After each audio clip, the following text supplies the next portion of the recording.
Hello and welcome to today's video. Today I want to make a second video on the character meta inside of PvE right now, and I don't think people understand how strong Titan is in general. Let's first start with a little history lesson about Titans and about what roles they are supposed to fill inside the Destiny sandbox. Titans inside of Destiny 2 have always been average and at least one wanted for optimal DPS with Weapons of Light Bubble more recently, and in the past, Melting Point at the height of it being a top debuff, because there was a point where though Melting Point and Tether were the same debuff, Tether would not apply to power weapons, and so Melting Point was the better debuff. Inside of D1, they were arguably the best class in the game. With 3 Titans, you could do everything the other classes could do all on your own. Melting Point was the same debuff as Tether. Debuffs didn't stack in D1 as they currently don't in D2. And Melting Point could be applied with melees or grenades in D1, and so you could completely melt things with Melting Point. You needed 3 because Bubble didn't give the 700 debuffs. The 700 buffs and debuffs. The 700 buffs gives now. It just used to give you armor or Weapons of Light, and so you had to choose. Unless you were in Helm of Saint 14, but now Helm of Saint 14 gives you all the buffs, including Blessing, which makes it incredibly strong as a exotic. Titans were without a doubt the #1 class for all of Destiny 1. You basically made the other classes useless in Destiny 1 if you were a Titan. Kind of how Warlock does now, but to probably more extreme. Titans were the fastest class. Titans had the best builds. Titans had the best exotics. Titans were used to solo everything. Yeah, Titans were that class in D1. It's kind of strange to see how it's flipped now between Titan and Warlock.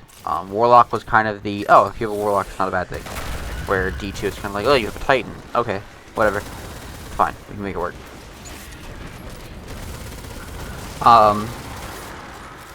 So what role should Titans fill? Titans should fill 2 different roles. First, Titan should be a tank, providing aggressive aggro grab, and buffs and heals to teammates, something similar to a traditional MMO tank. Second, Titan should be burst melee DPS. This is shown off in things like 1-2 punch builds and, of course, Thundercrash. So the question lies, do Titans do this well? I actually think Titans do this extremely well. Not only do I think Titans do this well, I actually think they do this with great build diversity. For example, Titans have IMO for viable classes and more if you build craft. Bottom Hammers rival Bottom Dawn for ag clear and can Titan alive using the tree with Devour Light healing. Stasis Titan has some really cool options. You can build into Diamond Lance and have really good ad control. You can also build into OS creation. If y'all have seen the video come up in your YouTube recommendations of the guy using Lament with Strongholds, that build is actually really good. You can totally make it work. You can use it on other exotics too. If you want to use a similar build concept, the idea is to be tanky and be overly aggressive. You can totally do it. You can run something like Heart of Inmost Light, or even run Armamentarium for double glaciers. You'll pretty much always be able to have an overshield up at all times. I actually think the new Titan exotic that we're getting is going to make that build probably even better than it currently is. Void is good with things like Banner Shield and Bubble, but I'll go more in depth with how good Void 3.0 Titan will be at a later video post-release. I don't think I need to cover Void 3.0 Titan because though there is a nerf coming to Titan as a whole because of Void 3.0, I actually think Void 3.0 as a whole for Titan is a huge general buff. I don't think people quite realize how strong Void Titan is about to be in Void 3.0, and if the trend continues, I think Titan could be on a path where it rivals Warlock for each individual class and what each individual class can do, right? Finally, we all know and love Thunder Crash with QRS, the best single target damage super in the game. It literally is, without a doubt, the best single target damage super in the game. I wouldn't be surprised if come day 1 raid race, many people pull out 3 Titans for the sole purpose of having 3 Thunder Crashes. Because if we end up in an A-Track situation, where you have a boss who isn't going to hurt you while you can do damage to him, just his friends will hurt you, but you can place a well down and live through that, you can freely sit there and Thunder Crash. And if you can get 3 of them off, they'll provide such high burst DPS, especially with your team, that it will progress the encounter a lot faster than doing it without one. I actually think QRS Titan is going to be probably top of the meta forever, unless it gets nerfed. I think what it does for burst DPS for basically 0 punishment is kind of ridiculous. QRS Titan is, in my opinion, broken, but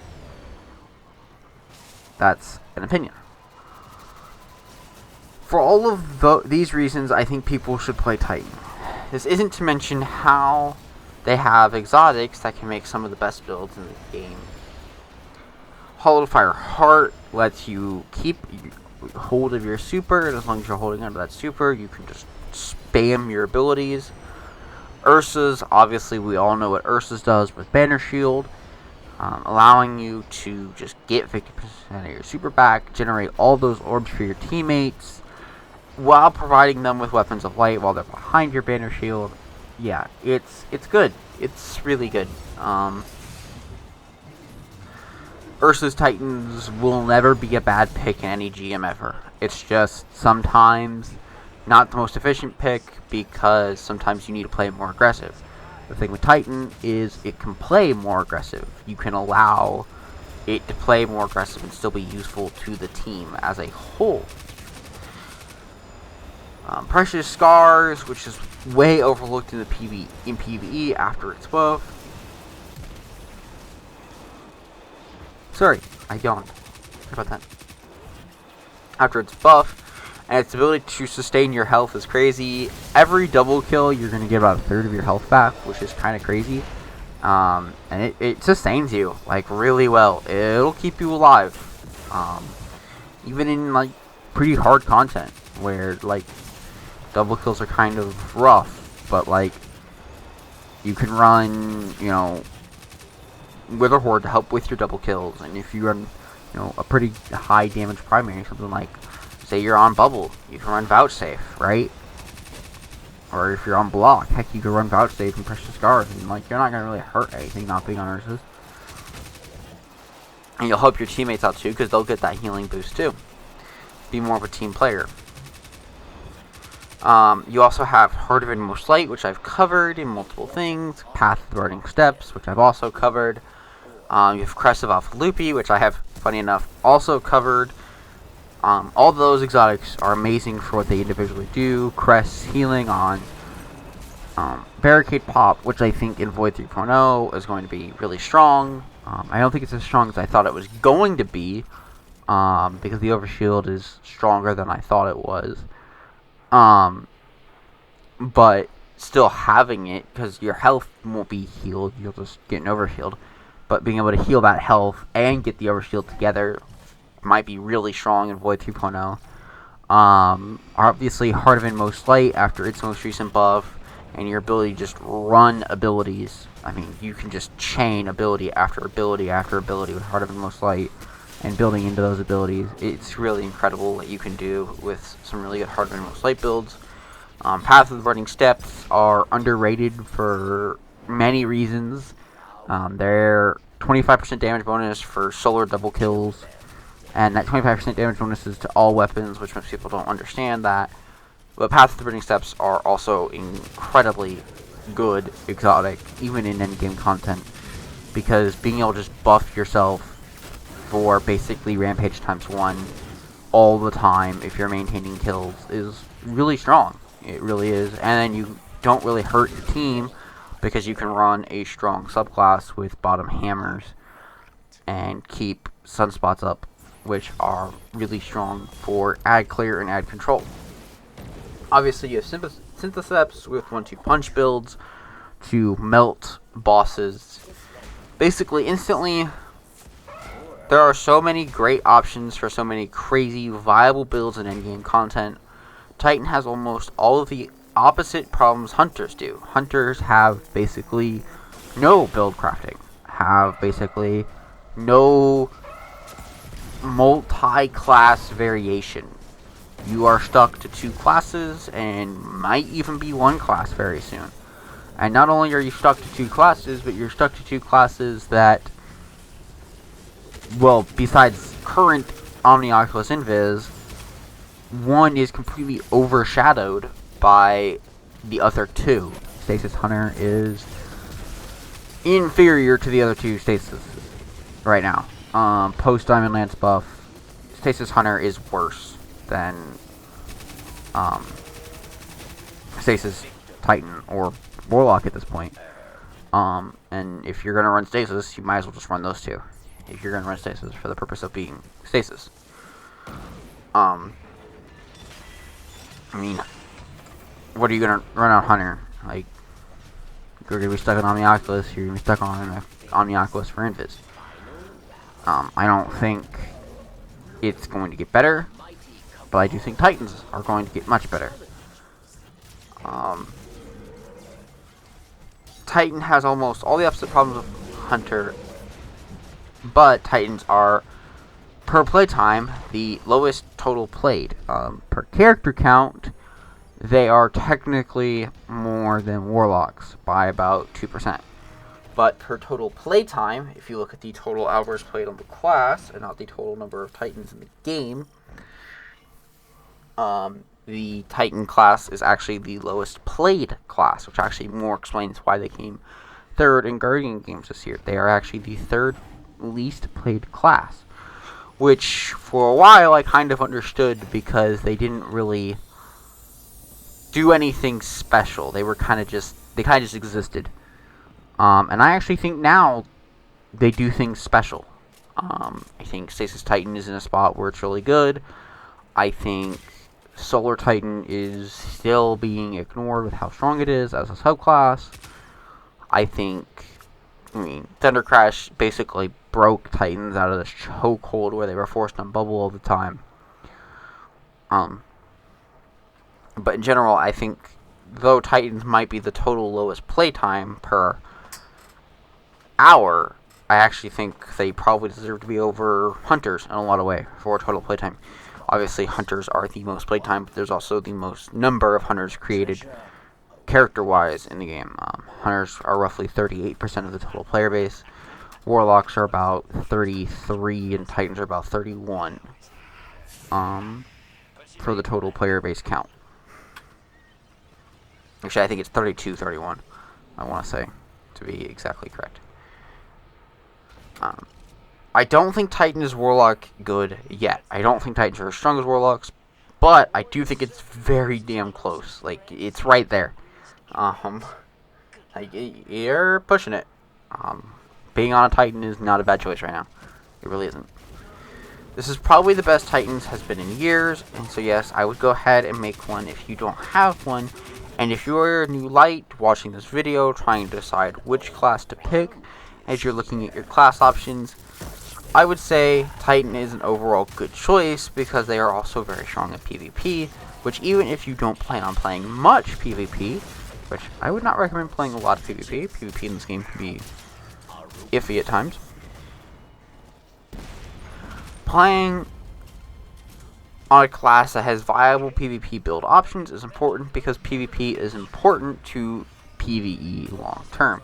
We do get guns that are strong in PvE sometimes in PvP. PvP rewards pinnacle rewards for leveling, and all power cap only matters inside of PvE, really. And so being able to hit that pinnacle cap is important, and so having a class that can play PvP and be viable inside of PvP is really important.